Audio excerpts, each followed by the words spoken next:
Push the button. Pushing the button. Pushing the button. Pushing the button. We've pushed. Yeah, button is pushed. It's Monday. It's podding day. And it's Ladies Wot Pod. Series 2. Episode 26. Hello. I'm Claire Jones. I'm still on the edge of the fence.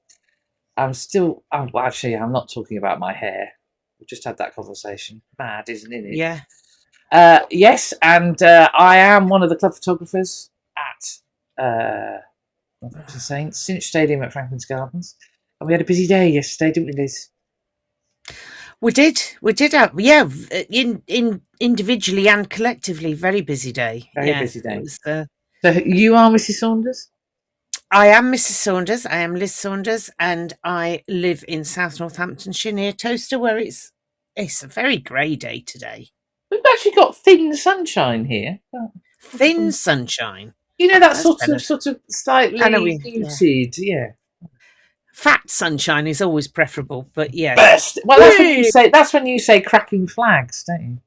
I do. Yeah, I do. Yeah. And if anybody else doesn't know what that means, see me. I will explain. That was something.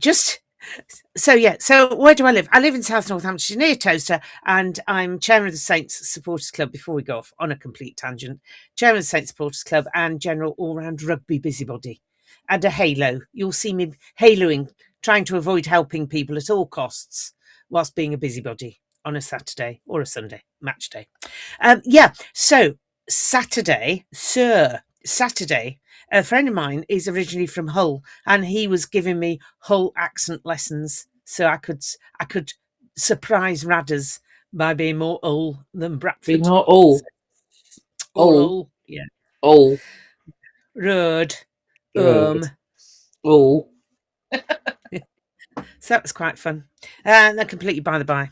Talking of that neck of the woods, because a bit further along, you've got Doncaster. We have Doncaster. Well, sort of a bit lower down, and well, it's over the other side of that bridge thing, and a bit further down. Yeah. But nearer that, Doncaster's nearer to Hull than we are. Yes. Oh, much. Well, yes. Yeah. Yes. But the reason that I mentioned Doncaster is because you had some visitors, didn't you? I did. I saw them as well. Yeah. The Groves family came to see me, and look who's there, little George. And George, and you had a gift. I did have a gift, so it was lovely to see you, little George, and I'm hoping to see you next weekend as well. But yes, I had a visitor. Yes, it was lovely. And here is Stead Yorkie. Yeah, it's not for girls, Not for girls. Oh, that terrible advert. That was dreadful. Yeah. That was yes. So it was lovely to see little George. In fact, we had quite a few visitors yesterday. People stopping by to say I had hello. Conversations with a lot of people that I don't know who they are. But they like to comment on the pod, and that's great. What I would say, everybody, please subscribe. Get the numbers up, because algorithms are everything. So make sure you push the thumbs up and subscribe, and and tell your friends. Everything, yes. And keep talking to us, even if I look blankly at you. To be honest, I'm getting to the age where I'm looking blankly at everybody. And yes, and I met somebody yesterday, and while we're recording this pod, I'm going to look it up. But he was a lovely gentleman from Wales. I know that's a contradiction in terms, but anyway, for you, Liz. No. Individually, fantastic, but collectively, just triggers trauma in my teenage years. Yes, and he does the equivalent of Ladies Wot Pod, but for Scarlets. Yes, and so I will look it up, and before the end of this pod, we'll give him a mention, because he was a charming young man, and he was sat on the press bench, but absolutely lovely. Anyway, shall we do last week in chronological order? Yes. We didn't discuss that beforehand. No, we didn't. So the big news, and I did talk to him yesterday, you and I got a very excited WhatsApp message from you, Mrs. Saunders. I did. Yeah, you got a bit overexcited. Yeah, but I can understand why, because it's wee Trev. Robbie Smith has re-signed with the Saints. And aren't we happy? We're very happy. As we walked to the huddle in the middle of the pitch, I went, "Oh, contract! I'm so pleased." It sounded a bit of a fangirl. Went a bit too far, but never mind. But he's... And you accused me of being overexcited. At least it was just between the two of us. But no, he's really pleased. And it's just great that he's staying with us. Really, really happy for him. So that was the big news last week. We'd already had the news about Luke Green, which happened whilst we were recording. Just before we went. Before we were recording. So that was breaking news, and also great news. And I believe there is more news to come, but what it is, who can say? It's that time of year. And then Walking Rugby's got some big news. We'll do sort of big news roundup. We're doing big news. Yes, so Walking Rugby, as Callum Manley, the lovely community young man, hi Callum, who has been on the pod, actually. He has been on the pod and was eating Haribo at me yesterday. What, in a sort of aggressive sort of a manner? Well, no, he was just sort of... no, actually, he moved on from his Haribo very rapidly onto a chocolate cookie. So it was a cookie with chocolate drops in. Just, stuffing it in. Yeah. It's like that, young people, they can do that, and not an ounce will go on them. Anyway, so he has been absolute... putting his heart and soul into Walking Rugby and arranging fixtures, and as now they've launched a league of some sort. I have to confess of not paying much attention to it. It's a league because I go along to just shout at them, really. But yeah, it looks very organised and very exciting. Everybody's very excited about it. And well done, Saints, for taking the lead. I mean, it's great. It's really, really good. Well, really, I think what's really good about with Saints taking the lead on it, it gives it a credibility that, with the best will in the world, if it was not a non-professional club, doesn't have that credibility or the support that Saints can give it. So well done. Well done to the community team. That's very exciting. Which leads me nicely onto the community team and time. And learning to tell the time. Yes. Learning to tell the time and actually talk to each other. Because Sam Turner looked at me and went, "I did tell him, Claire." So you better tell this story from the beginning. Under sevens happened yesterday in the barn, HPC. More of what happened during the under sevens in a minute. But so I turned up at 9:20 and thought, it's a bit quiet in here. I was expecting to find hundreds of kids running around in preparation for what was about to happen. Yes, that was because Ben told me the wrong time. I arrived at 9:20 and it was supposed to start at 10:20. And we had planned our day and eating around this. We had, we got it all sorted. This is how horrific the wrong timing was. Yeah. So we got it all sorted that I was going to work from 9:30 till 11, and then we were going to meet you at the Super Sausage. Yeah. Have a nice one brunch, on the A5. And a nice brunch, and then bring you back to the ground so you could do your haloing, and I could go off and do what I do, and then your IT department could join us later. No, couldn't do that. No, had to blown out the window. That was blown out the window. Blown out of the window. Oh, let's just take two random phrases and shovel them together. Well, we both did it. I went with you. Yeah, blown out of the water. I'm sorry. Blown out of the water. So by the time I got to our curry yesterday evening, I was somewhat hungry. And so was I. My piece of toast seemed a long time ago. I'd had a crumpet in the shape of a bear. Oh, very nice. Bit cruel, really, but very nice. So lots. There were 18 teams at yesterday's under sevens. I haven't. That's a lot. The photos are all on here, ladies and gentlemen. I haven't done them yet, but anyway, I will do. Actually, I'm still working my way through the match. I met an utterly charming young man called Jack. Kev Buckby introduced me to him, and he got a camera for Christmas. He's a keen photographer, and he got a camera for Christmas, and he's very keen to learn how to use it properly. And the thing I loved about Jack was he said, I've got to start with the simple stuff. I can't do the really complicated stuff or the big stuff. I've got to do it ground up. And so many young photographers want to start. I want to shoot Saints. I want to do the Investec Champions Cup final. One lad the other day actually said to me, I want to work with the All Blacks, which I thought was a little, Jack, on the other hand, yeah, little advanced. There you go. Have your targets, but work out how you're going to get there. Yes, and so Jack, well done. If you see this pod, well done, mate, because you're absolutely thinking the right way. You're trying to understand your camera. You're thinking about what you really like as a photographer. Sam Turner, who's one of the coaches in the community team, one of Callum's colleagues, is his coach at Casuals. So he's going to help Sam at Casuals. So he's thinking all the right ways. So keep going, Jack, and hopefully, if I can help, absolutely I will. We had a lovely chat yesterday, so more power to your elbow, mate. But young photographers, learn how stuff works before you start worrying about, I'm going to be, working with the All Blacks. It really is round up. And even thinking about, he'd learnt that taking the images straight off your camera and posting them, no. He'd learnt that editing's really, really important. So he's spending a lot of time learning about editing photos, what works, what doesn't work, styles. Absolutely spot on. So well done, Jack. More power to your elbow. Excellent. However,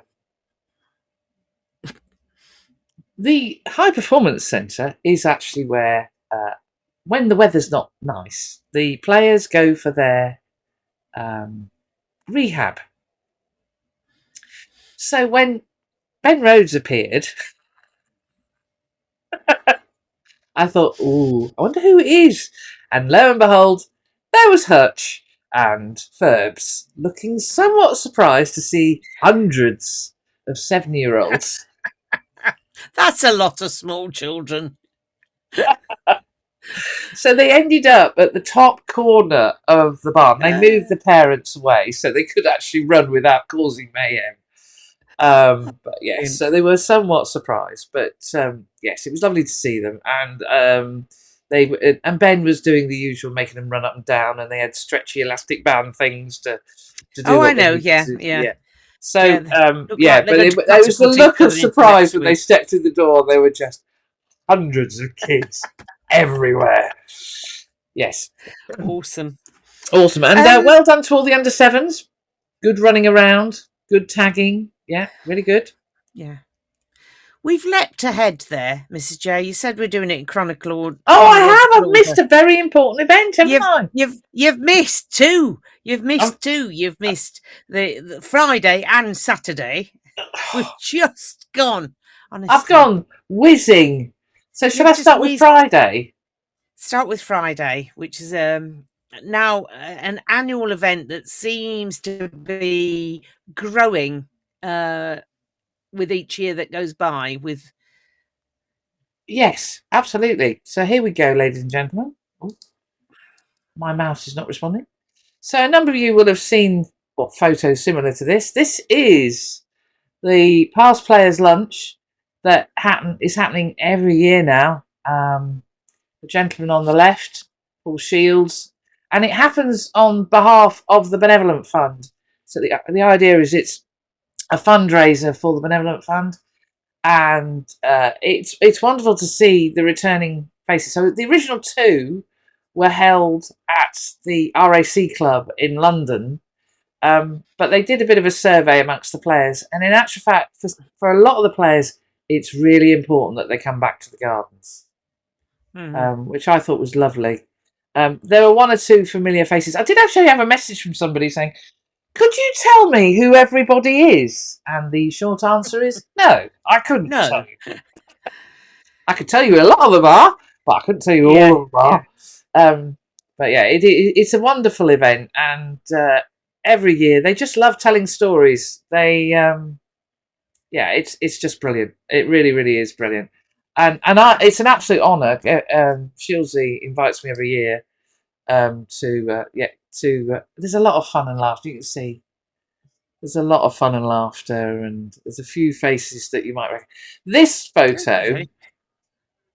I love. Oh, let's get it. Because yes, the players, the current generation, were busily doing their walkthroughs on the hallowed turf, whilst the former players were nattering and having a beer in the. Excellent. Yeah, it was lovely, and they were actually quite a few of them were watching what was going on, but there were lots of familiar faces. I quite like this one. See if you can get who's who. Well, it's Lenny. Yeah, and does that help? It's Johnny Howard. I was going to say, is that Johnny Howard? It is Johnny Howard. There he is talking to Mr. Gary Pearce. Yeah. Yeah, good grief. Yes, Johnny Howard. Yeah, who was in fine form. He was causing it, but it was a lovely event. Grant Seeley there, and of course Ella giving her first speech as chairman, and a brilliant speech it was too. Here's a man. Now, see if you know this guy, Liz. So those of you on Spotify, this is very visual. Do you recognise this guy? No, can't say I do. No. Do you remember a man called Vaughan Going? Oh my goodness me! Yes, crikey, Sid Going's nephew. Yes, heavens to Betsy. I remember playing Leicester, and there was obviously some sort of tribal beef going on with probably one of the Tuolangis, where the Leicester coach had to drop his bags and try and drag whoever it was off Vaughan Going, who was getting a right pasting down by us. Oh dear! God, I've forgotten him. Yeah, I've forgotten that whole incident. But yes. So now there is a sports, and I'm going to mention it in a minute. I was talking to our dear friend Simon Robinson about it. Do you know who this man is? This man. No. I love this guy. He's such a charming bloke, and he's the first Saints player I ever sat next to. His name's Ben Ward. Oh, and right. He played. He and Hunts used to swap as to who was playing fullback. So he made his debut in 1986, and I ended up sat on the. You remember the old wooden benches that you used to have in the old wooden stand where the players sat? Yeah. And right at the very front of it, there was it's like sitting on one of those school, things you used to balance on in the gym. I ended up sat next to him having a natter, and I reminded him of it, and he went, "Oh yes, it was lovely. It was lovely. It was one of those events you just love having a chat with." Looks good. And I think the player who made his debut the earliest, yes, Dylan was there, was in 1958, and then I think Howard Packman won the award for the guy who made his debut the latest. Recent. So yes. Oh, here's some reprobate that we might all know. I've no idea who he... Well, I don't know what... So there was some bloke who looked like him yesterday. Yeah, in a green jacket. Chapter and verse. Yeah. Was talking health and safety stuff. Health and safety stuff, yeah. Yeah. Very scary, that was. Keith Savage. What he was talking about. Keith Savage, who made his debut in 1961 and tells the most magnificent story about his England debut, where he played for the Saints, his 100th cap for the Saints on the Friday night against London Irish, and then made his debut for England the following day at Twickenham. That, no rest periods then, were there? And then went back to work on Monday. Yes. JP, I felt sorry for Stephen Myler because he ended up being interviewed at the same time as JP. Oh, well. You can imagine, that was, it was real. Roger Horwood and Keith Savage, fantastic. It was just a brilliant, brilliant day. And then at the end, of course, you inevitably have some group photos. So, and that bloke Knowles is about again as well. So, So it was a fabulous... Never knowingly misses a photo opportunity, does he, that bloke Knowles? Well, he created that one because he came to find me. Yeah. Lovely man. You know we love you, Chris. We love you, Chris. Yes, and we're looking forward to seeing your jolly outing to Tottenham in March. Yes. Yeah, so I love doing it. It's an honour to be asked by Shieldsy and and the players. In fact, I did have one of the two of the players come up and say, "Oh, are you going to make your photos available again? Because they collect them. Because the ones that go every year collect them." So yeah, of course. So because I realise it's such an important part, and for some like Digger, it was and Jamie Elliott, it was their first one. They hadn't been to one before. Oh, really? So, yeah. Well, because they've got to take time off work and stuff going on in your life. Yeah. So yeah. So it was a lovely afternoon. Really, really enjoyed it. Excellent. Good. So that was Friday. Done, dusted, out the way. Then Saturday, poor old Bedford, and particularly poor Finn Brown. He's. You only have to mention Chinnor, and he goes pale and trembly, which is very weird. So Bedford had their rearranged fixture against Chinnor. And I think Finn was hoping against hope he might manage to sidestep it in some way, but it didn't happen. He was sent to Chinnor, and it was a tough old game. And Chinnor are a well-drilled side, aren't they? They've taken some big scouts. They've beaten Worcester. They're no slouches. I had a conversation with Jim Henry in the after the game yesterday. Yeah, and they're no slouches. They're well coached by Nick Easter, and I can see why there's a groundswell of opinion amongst Harlequins fans that he needs to be back with Quins because they could do with some leadership like him. Anyway, so they didn't do well at Chinnor, but they're still second. So so well done, Bedford. Upwards and onwards. Oh, big one next week for Bedford. Coventry. Yes, Coventry mentioned a lot on Friday at the players' lunch because, of course, Cov was Cov, including one story I'm not going to share on the pod, which was very funny, which involved a former Saints player, slightly misleading a Coventry player as to what an Ospreys player was going to do, and signalling at the line out that if he made a certain gesture, it meant that the violence was going to start. When you say an Ospreys player, was it a Swansea player? I was a Swansea player. I always say Osprey. It's a Swansea player. Yes, it was Jeff Wheel, wasn't it? Jeff Wheel was a Swansea player. Yeah. Yes. Okie.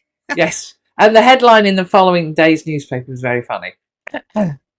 Anyway, I think I don't know the actual story, but I can shed some light because when Jeff Wheel was playing for Swansea and Wales, a second row, very good player, but he had a sort of nervous tick, Yes. And I remember talking to one of the Newport players who said it's dreadful lining up against him in the lineup because he suddenly does this, and you think, is he lining up to punch me? So you're focusing on whether or not you're going to have to parry a punch, and then lo and behold, the ball comes into the line out. He's stolen it, and you're there going, I don't even know what happened there. So in the days we weren't allowed to lift. Do you remember that? You weren't allowed to lift. Yeah, they had to jump. Yeah. So I suspect the story was somewhere along those lines, but I don't know it. But I'm just. It involves the gentleman that we were talking about last week, Dougal, and Dougal coaching a Cov player as to what was going to happen and what the strange head movement meant. You can, it's all there. And now it's all falling into place. Yeah. Different times. What the interesting thing that came out of Friday, to go back to Friday for a minute, is that without exception, they all agreed that the best rugby they've ever seen is being played by this generation of players. There was no demurring and people go, oh no, I remember the days of G. In my day, we saw such and such. They all nodded, whether it was your Roger Hallwards or your Dylan Hartleys and your Tom Woods. They all agreed that the rugby that's being played by this generation, as Ella eloquently said, coached by former Saint Phil Dowson, is the best we've ever seen in the Gardens. So I thought that was really interesting. That now the other thing I did, and I'm wearing an example at the moment, was I played. Oh yes, this is very naughty of me, but I couldn't help but noticing, because they all like wearing their jackets. Because of course, until 1984, the only place that a Saints crest appeared was on a player's blazer. And I was being told how many times you had to have played before you got one of these, and it's quite a lot. Anyway, I was playing badge watch, logo watch, crest watch, and Roger Horwood won the award for the most ornate, but they were all different. None of them were the same. Broadly speaking, they sort of had the same content, but, some were massive and, So all the drama over, we've had the same crest for 3 million years. Oh, we haven't. But it was quite fun. Ben Ward's was very nice on his jacket. But I think Roger Horwood won the most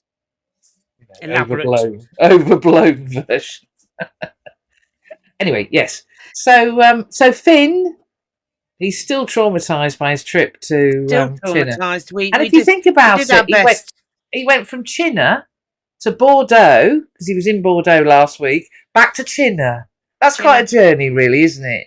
That is, well, not really. It's... Poor Finn. We did offer him sort of counselling on the hoof. There. We did. I reminded him he shouldn't forget his vanish. No. Oh, but it was a mud bath. Oh, but it was. And the thing with Chinnor, a bit like Newcastle's before they had the 4G. It's a smelly pitch as well. 300 years of deep heat and wintergreen. Anyway, so back at home next week versus Cov. Age-old fixture. This is lovely. Huge fixture. Absolutely huge. Yeah. And so come on, you Blues. Of course, Bedford is still second, although they lost at Chinnor, they're still second. And they're halfway through the season, so although they've had a bump in the road, they've had a cracking season so far. So well done to Mikey Rare and his charges. And I think part of the problem was probably that this weekend was supposed to be a weekend off for them.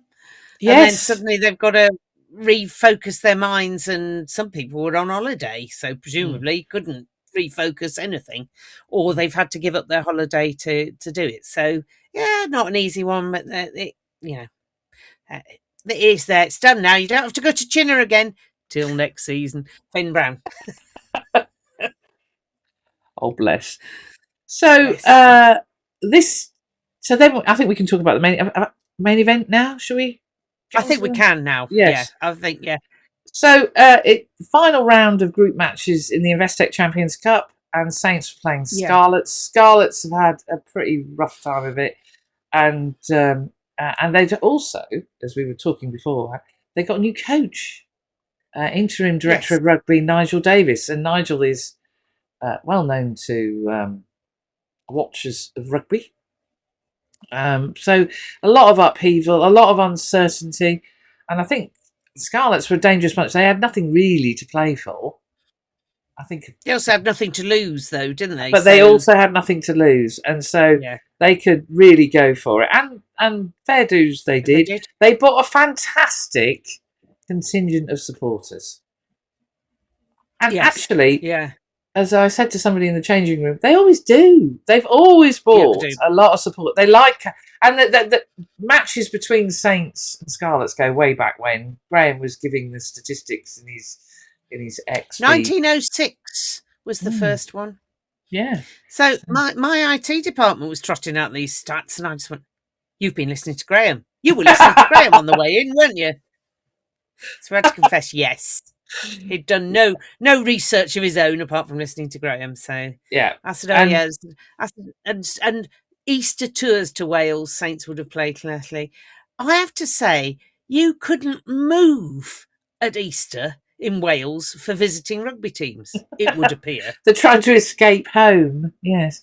Yeah, Mosley always used to come down to Wales at Easter, and well, everybody seemed to be. So yeah.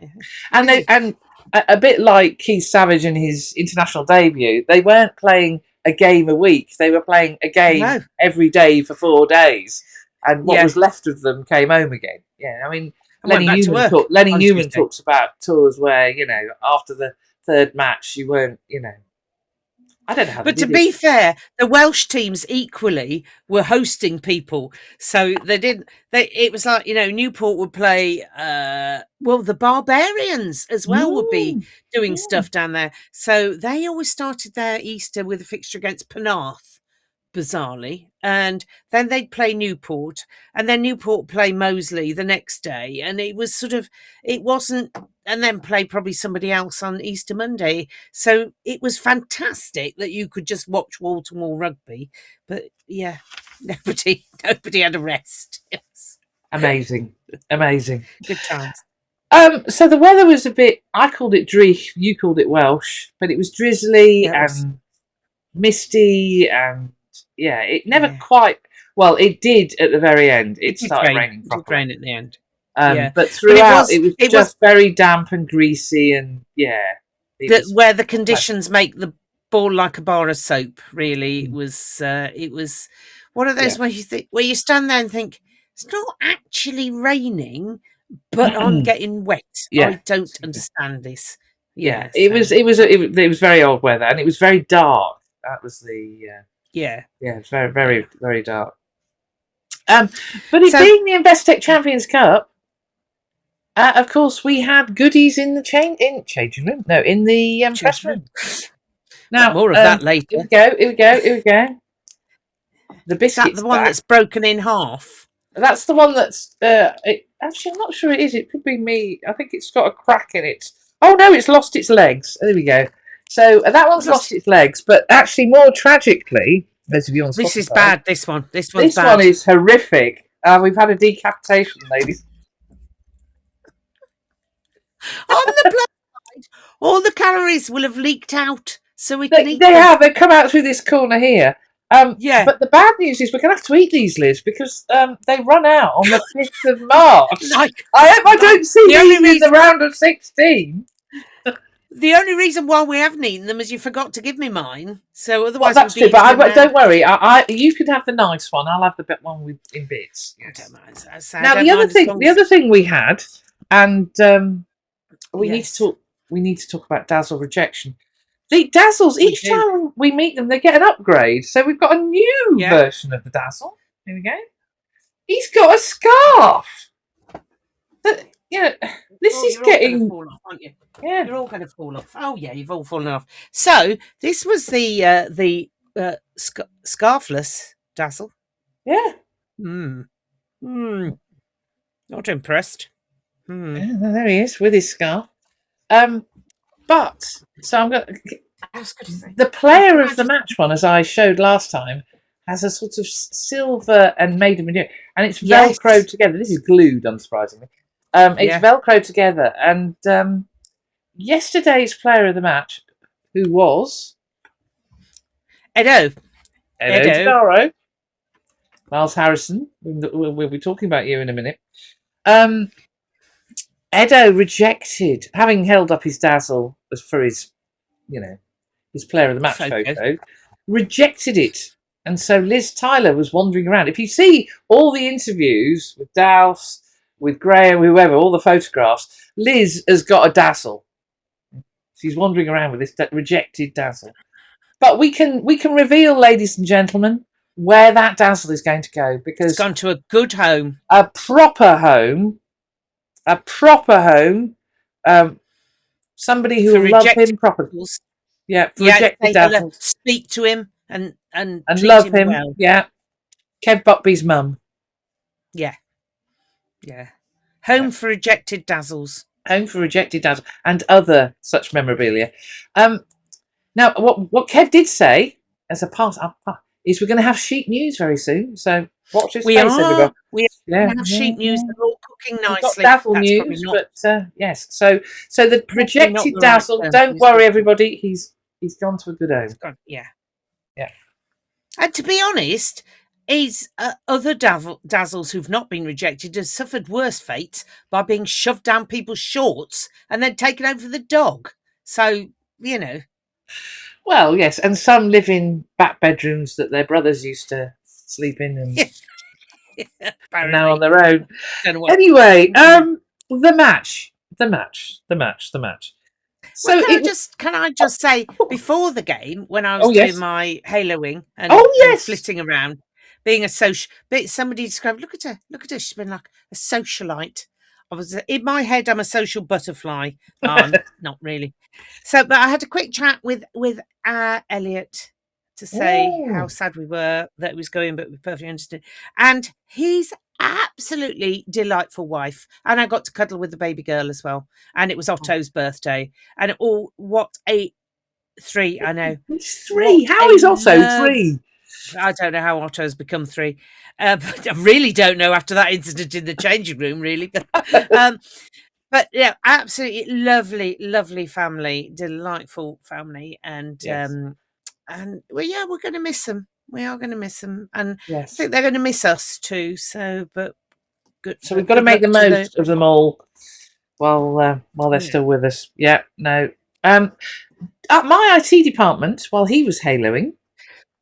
Oh yes, he was helping. I did help people. To be fair, I did help people. You did. I couldn't escape. Yeah, all sorts of people. But yes, so 2 American chaps. Yes, so Dr. T calls them Gardens Virgins, which conjures up an image. I'm sure that's not a metric that the Stell CEO measures. No, I don't think so. First-time visitors. First-time visitors to the garden. I do like the idea of Gardens Virgin. Anyway, and I quite like the idea of there being a chart that measures. Stop, Claire. Your imagination's gone a bit mad. Anyway, my IT friend, Dr. Jones, bumped into 2 Americans. Yes, who'd come up from London. That was quite an achievement, given there weren't any trains.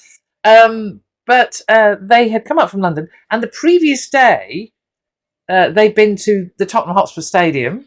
They've been to a soccer game. To watch Tottenham play West Ham. The less said about that, the better. Yeah, they're trying to immerse themselves in English sport. So in English sport. And they'd heard that the best rugby was to be seen at the Gardens. So they came to watch us play Scarlets. So, well done for getting up there, and well done for finding 2 tickets. But Dr. Jones he said the number of first-timers to the Gardens this season is really, really impressive. Including a lot. Yeah. It's lovely, and people just loving it. You know, small children just going, "Oh, this is fantastic!" It's, well done, everybody. Well done, everybody, because we all make it feel like the family place. I was going to say, just as a PS to that, really. I've seen on her Instagram today, JJ's wife, somebody made little bracelets with beads for JJ and Carla in black, green and gold, and she's put a photograph on her Instagram saying, "Never known a fan base like it." So well done, everybody. We've really, I think we've put the heart back into that big man, and shall we? Yeah, we talk about him later, but everything you see about him makes you love him more. Yeah, and well done. Well, we were going to mention this in Media Watch. Do you want to talk about it? Yes, let's do it now. So the lovely James Burridge, who, I mean, talk about a task of Hercules to get any mention of Saints on Look East. Can you imagine the conversations he has with Norwich? Oh, go on. They're top of the Prem. They're winning. Please, just a little bit. Just have. Yeah, I realise that little club in Suffolk that plays the round game is more important. Yeah, with their 50 people that go and watch them. But please, can I have just a few minutes? Just a few minutes.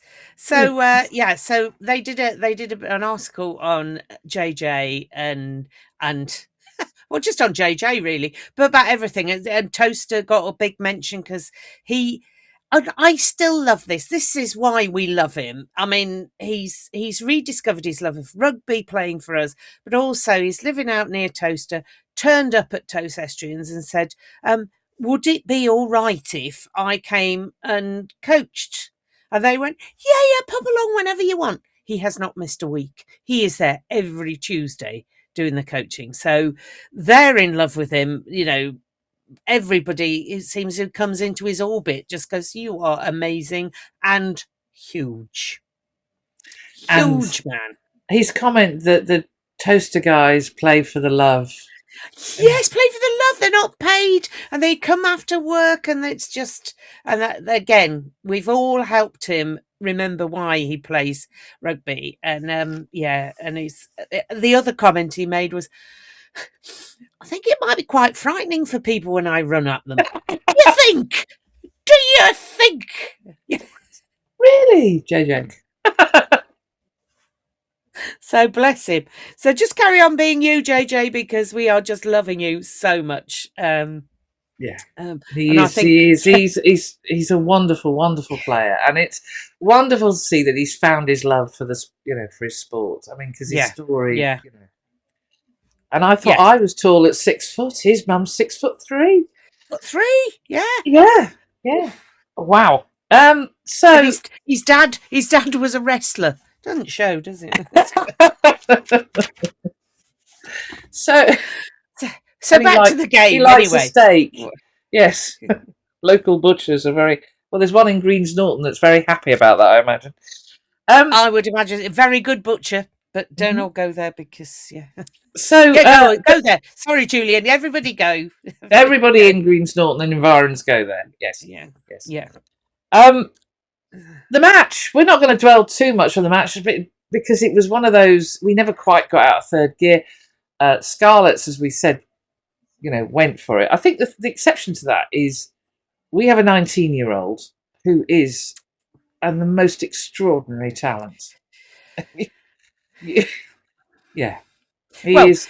If I said that when he was coming through the academy, Miles Harrison, he's been hours since he was 14. He's come through the academy. Anyway, when he was coming through, Hopper said about him, you keep an eye on him because he is, his description was he's good. He is Henry and Archie level of good.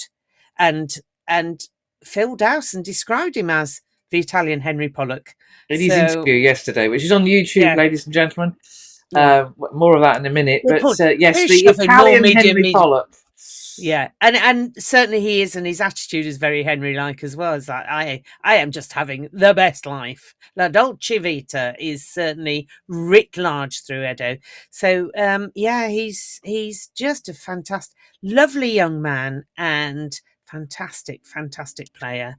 An unusual personality, as the Times called it. He is a bit left field, but I love him to bits, and we'll more of that. I think probably when you're Italian and have spent your formative teenage years in Ipswich, you're going to be an unusual personality. Yes, exactly, and there can't be many players who brought their coach from school with them.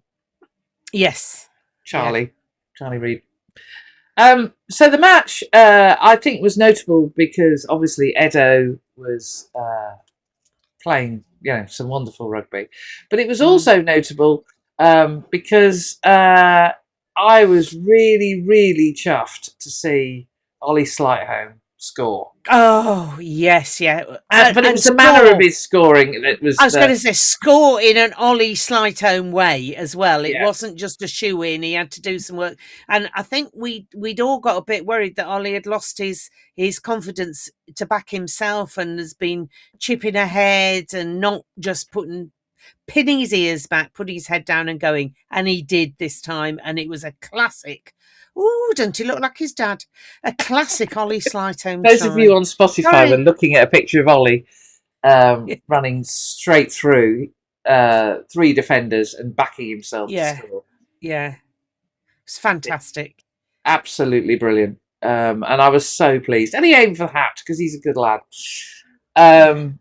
Brilliant score. and that was when my heart sang, because you can see how look at the state of their legs. You can see how muddy it was. It's not often you see our pitch was muddy. Yeah, it's not often you see a Saints pitch look as muddy as that, but it really was wet, everybody. But no, well, it was a beautiful try from Ollie, and I was just so chuffed that I think the whole stadium was actually. Yeah, you could feel everyone was. He's back. Yeah, he's back. Yeah. So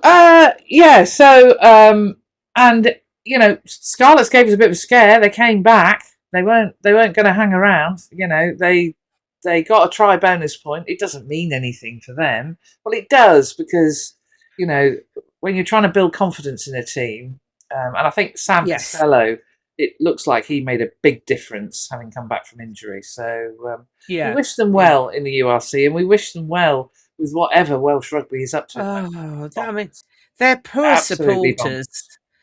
They don't know if they've got a club going forward.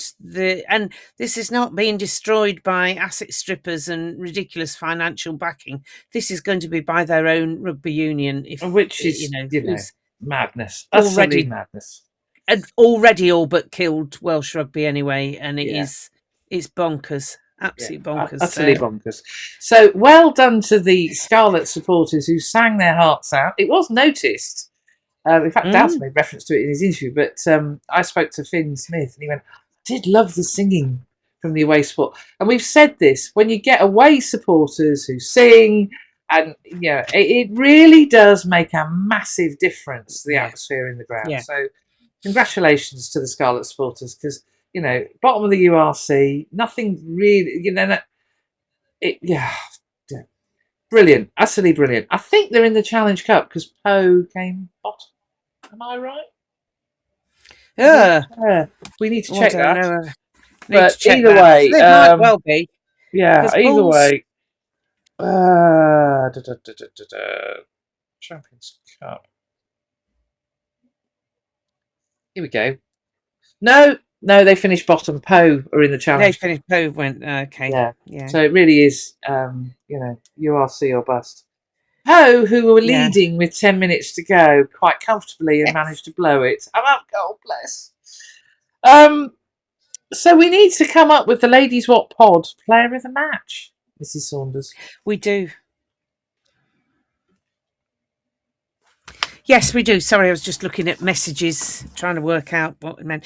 Right. You were distracted. So I got distracted. So we have honourable mentions. Again, we have a short list. Obviously, Edo got the official one, so that's don't get that. With his shall we show it? Shall we show him with his official one? Do we have it? With his official one? Yeah. Let's have. This is. There he is. With his two Italian brothers. And it's not often that your medal gets compared to the size of your nose. That seems, No. Yes. But Danilo and Marco are not going to let Edo, or that opportunity with Edo, disappear. Yes. I love them to bits. I love those three to bits. So much fun. They're bonkers. So much fun. Yeah. Absolutely bonkers. They're just lovely, lovely guys. So So Edo was out of the picture. Really, it was a day for the forwards. The forwards were so dominant.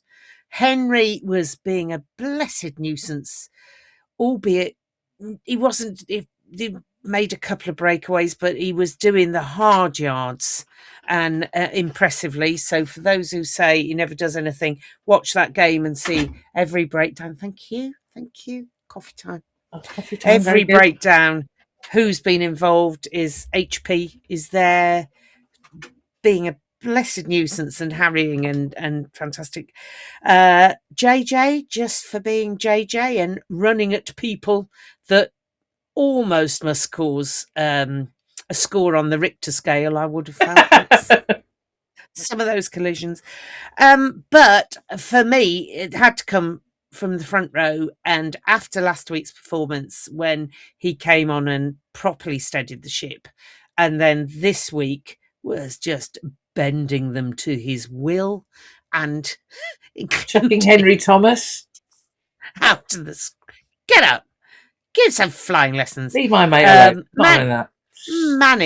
Manny was just imperious. I mean, this young man has come of age this season and is getting stronger and cleverer and just playing the game so well. I'm so impressed with him.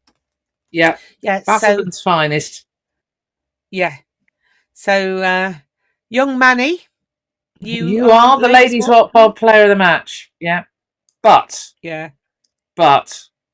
Oh yes. However, he didn't get to go on the bin because of being Ladies Wot Pod player of the match. I will just disassociate us from him at this point because he was on the bin leading the song with Edo and Tom. The returning Tom Lockett was great to see Tom back.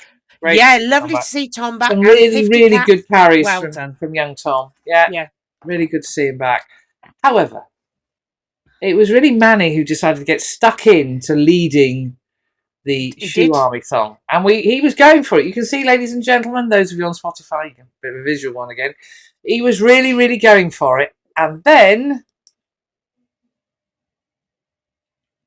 oh, dear. He went too soon with Shoe Army. He went far too soon. Even Anthony, who's French, knew it was too soon. And Ben Rhodes and James Craig, they've got their head in their hands. Oh. Yes, it all went horribly wrong. The people are incapable of breathing because they're laughing so much. I'm looking at you, Sam Vesti and George Hibbert.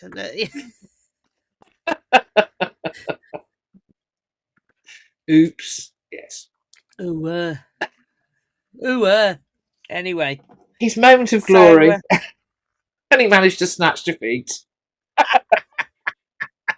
We love you, Manny. We really do love you. We love you to bits. An outstanding game yesterday. He really put it about. He was not having the nonsense that was going on from the Scarlets front row. And fair dues.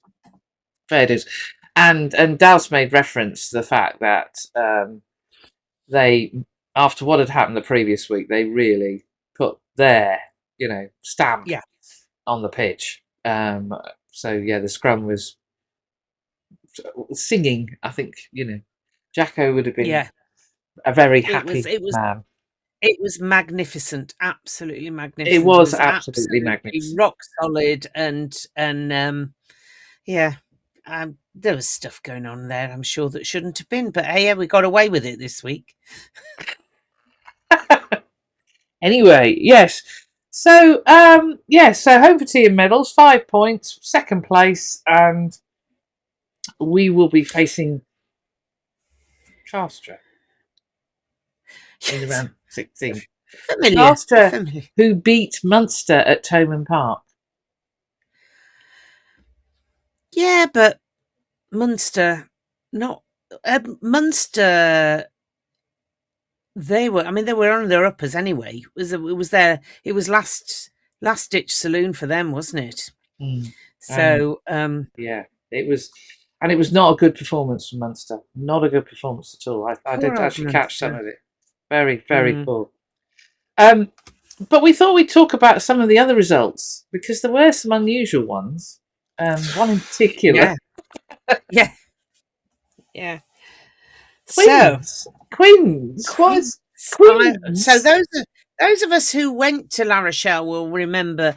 Well, there's bits that we've blanked out completely, but remember the General Humbert was the meeting pub, and it was, even when we'd lost, it was rocking. So the Quins fans hopefully will have just enjoyed beating La Rochelle in La Rochelle. What is the future of Ronan O'Gara, one has to ask. Yeah, they're not having a good season in the top 14. No. Now it's all gone tilt in the Champions Cup. In the Champions Cup. And Ronan O'Gara keeps getting himself banned. Yeah, so not good at all. Really not good at all. And not great. But for Saints, for Saints, the game before us was Bristol versus Bordeaux. Yes. And as it turned out, Bordeaux really put Bristol to the sword. And some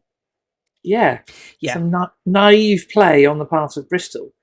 Can I just say to the lovely Bristol supporters who were in our hotel, who told us we'd been schooled by Bordeaux, and we went, well, yeah, but we've got a try bonus point at their place. That's pretty impressive. Oh yeah, well, wait till next week. Well, we waited till next week. Didn't go well, did it? Didn't quite go to plan, did it, lads? There you go. And you didn't even get a try bonus point at home. So enjoy your trip to wherever you'll go, is all I can say. And that'll teach you. Absolutely. Yes. Yeah, so as it turned out, all we needed to do was win to get second place. Yeah. There was no sort of weird and score 4 tries and stand on one leg with a rose between our teeth. So it made things simpler in terms of the maths. But I think, that it's been a funny old competition so far. We were wondering, Toulouse put Sale to the sword because Sale effectively sent a very, very inexperienced side to Toulouse with one eye on what was going to happen next weekend. And I think that's been the theme. There have been too many games where weakened sides have been put out. Yeah. But there were so many games where there was something to play for. It's a weird one. It is a weird one. How we because Sale had qualified in third, and anything that they couldn't make it any better, and it couldn't get any worse. I think so. Yeah. But I still think losing 77-7 is not a good look. It's not going to be good. That's not good for the players that they sent either, is it? Well, we did that thing in Dublin where we did something similar, where we sent. And it doesn't do anything for morale. It's not good. It's not good. Anyway, it's also a bit of an insult to the supporters who paid good money to go over. I do remember the outcry when we did that. So yeah, Jim did that. It was not good. So we've Media Watch. We're reviving Media Watch this week for a few reasons. One is. If you watch on YouTube, you can see Premier Sports have put up the interviews with the coaches and players, which are in the press room because Premier Sports decided to base themselves at Bristol rather than our game. So they were in our press room. But I particularly enjoyed the interviews. Actually, the interviews were really interesting. But it's the Adam Gums peering through the window, wondering if he can come in. Excellent. Well done, Adam. Just such a media. And in fact, it happens twice. Liz eventually lets him in. Still carrying the rejected Dazzle, I noted. But they're really. So have a look on YouTube, ladies and gentlemen, because they're really good interviews with Nigel Davis and Dowse. Miles Harrison is a lovely man. Dr. Jones and I played I wonder who's going to be our commentator game on Saturday. And I predicted Miles Harrison. I got it right. He'd had a busy weekend, bless him. So he was with him. But I bumped into him in the press room before the game. And I think he likes coming to the Gardens. In fact, I know he does. He really enjoys commentating. He really enjoys it. And he enjoys the crowd, doesn't he, Liz? He does. It does. However, he needs to possibly be a little more observant because he did at one point say, and the crowd are really getting behind Saints now. At that moment, the loudometer had gone on the screen. So that was why they were making a noise. And the other thing is, Miles, please. We haven't just signed Edo. He's been ours for 5 years. Stop it. All of you. It's not new to us. No, bless him. But, anyway. But apart from that, it was all right. Yes. So we've talked about Lookies. Well done, Lookies, for eventually listening to James Burridge and the little interview. Yes. However, Radio 5 Live... Radio 5 Live... Dear God. I mean, seriously, rude words were uttered at the radio this morning, so they decided to do a roundup of how well, and well done for actually noticing how well the English and Scottish teams had done in the Champions Cup, because they had. I mean, Glasgow were top seeds. Brilliant. So they thought they said, we'll go through all the successes. Yeah, they went through everyone except us. We're top of the Gallagher Prem Radio 5 Live. No, we're not, though. It's a mere hiccup. Bath will be back there. You wait and see. They've paid enough. They should be. Oh, dear God. Yes, so my IT department and I were uttering rude words first thing this morning as Radio 5 failed to mention us. Anyway, we qualified as 5th seeds, which is, given the group we had, I think is pretty blooming good going. It was a tough old group. So to come out as 5th seeds in the competition is pretty good. It is pretty good. And it's the Easter weekend of 3rd, 4th, 5th, that the round of 16 will be played. And it's one of those where the following weekend, and of course no chickens are being counted in the making of this sentence, the following weekend is the next round. So they come thick and fast. Whoever gets through... you have to wait, and then it's there, and then tickets go on sale for whoever gets through wherever they're playing. And if you've got to travel, you've then got to arrange your transport, and it's chaos. But we'll see. We'll see how it goes. So Towcester are back. Yeah, Towcester Minis were back playing this weekend, thank goodness. The under-8s have done nothing over Christmas, apart from eat chocolate, probably, and be a pain.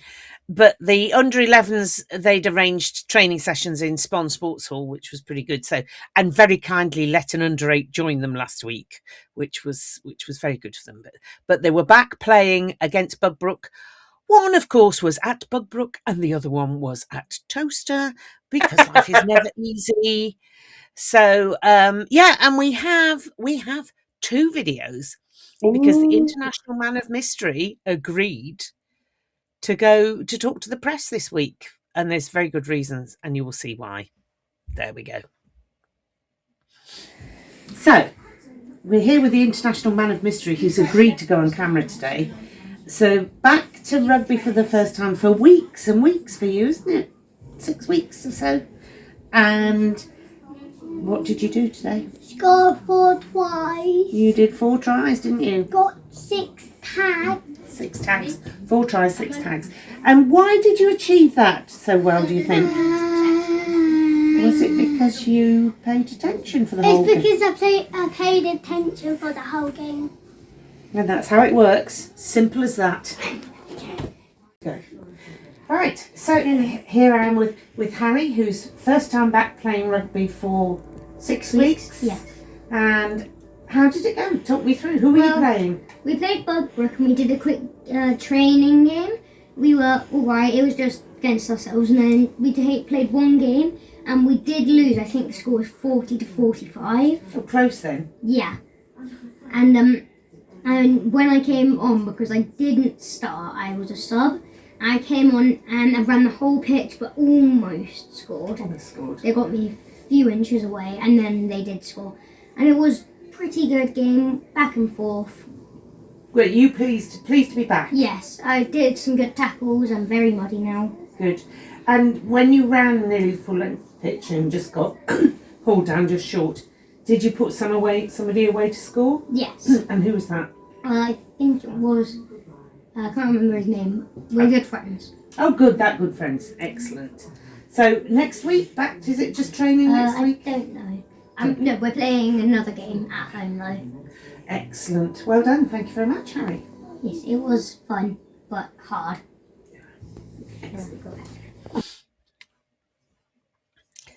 So, proud granny moment. Proud granny moment. And actually, it was so lovely because Hannah said that Alfie had promised that he was going to pay attention on Saturday night when he was doing the bedtime routine. He said, right, Mummy, tomorrow I'm going to pay attention and focus, get my game up, so to make my granny proud of me. Oh, what a top man. What a top man. Oh. So, look, he was muddy as heck when he came home. Made him stand on the kitchen mat. Right, take your clothes off, put your fresh clothes on. Don't move off that mat. Let me put newspaper down. Long time since I've had to do that, but I do remember doing that with the other one, with my son as well. Don't move off there. Move not off that mat. Yes. Yeah. So well done, everybody. And not so surprised you're proud granny. It. Yeah. And they're thoroughly enjoying it. So, and that's what you want, really. Saints Supporters Club? We not a lot to report at the moment. We've got a committee meeting tonight, so we'll have more to report next week. I think we're looking at putting a third coach on to go down to Spurs ground. Wow, that's game. Very impressive. Very impressive. Yeah. So so that, you know, I think a lot of people want to go just to see the Spurs ground, to be honest, and any chance of beating them is we're up for it. Walking Rugby, we didn't do a report last week. I did get told off for not doing. Well, they've already had one note, you know. Yeah, but and I was out of sight, out of mind. I was in Bordeaux, didn't care, and Callum was in Bordeaux as well, so he didn't care. But they actually last week, last Thursday, they had a player there helping them.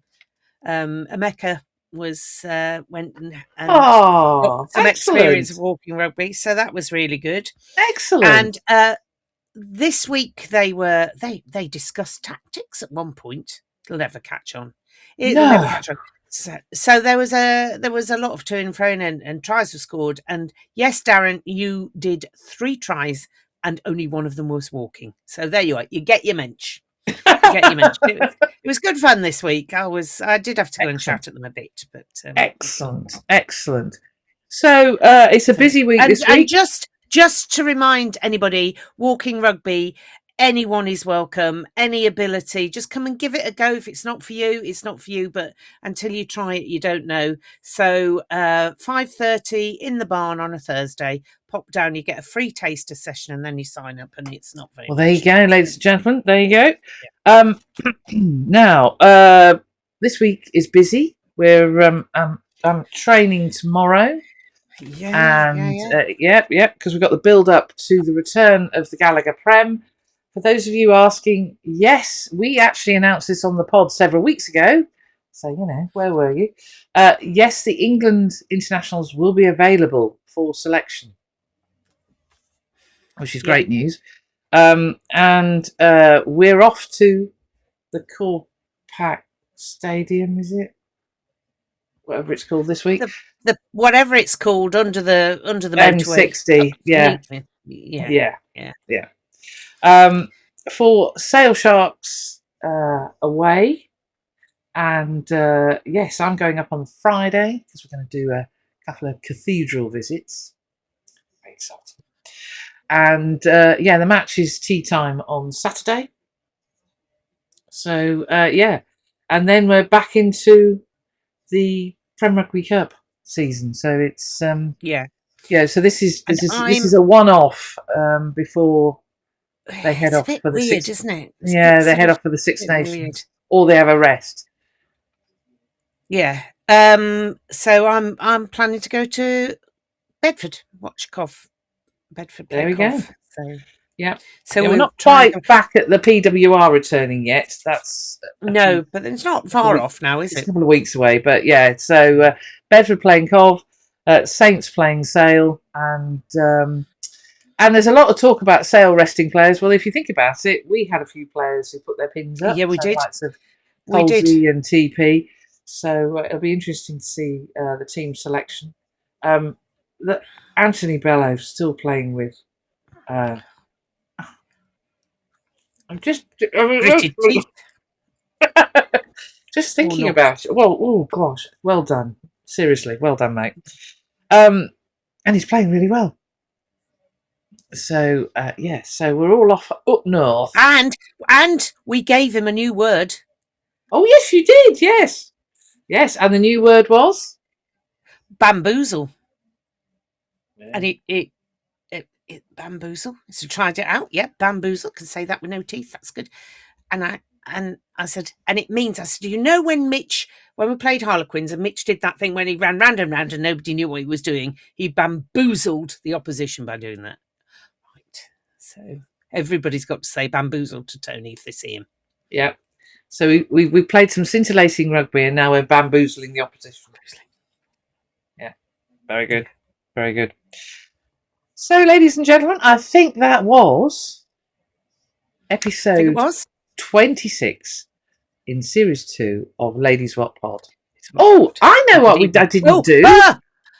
What didn't we do? Oh, Sergeant Wilson. We didn't do Sergeant Wilson. We didn't do Sergeant Wilson, and I didn't look up the gentleman from Wales. So while we're doing Sergeant Wilson, yes, good grief, crikey, we are getting lax. Lax. Yeah. So Sergeant Wilson. Well, there is only one Sergeant Wilson. There's only one Sergeant Wilson. Well, there isn't. There's any number in this club, but this week it was the returning Dingers who didn't frighten the lives out of us by having a nap on the pitch this week, thank goodness. And he was having to Sergeant Wilson, not just with the ref, but with his own team at one point, because I don't know what was going on, but there was a lot of shenanigans and words being spoken that was winding our boys up, because he was having to Sergeant Wilson, Henry, Manny, various other people. So well done, Fraser. It's difficult Sergeant Wilsoning everybody, but you managed it.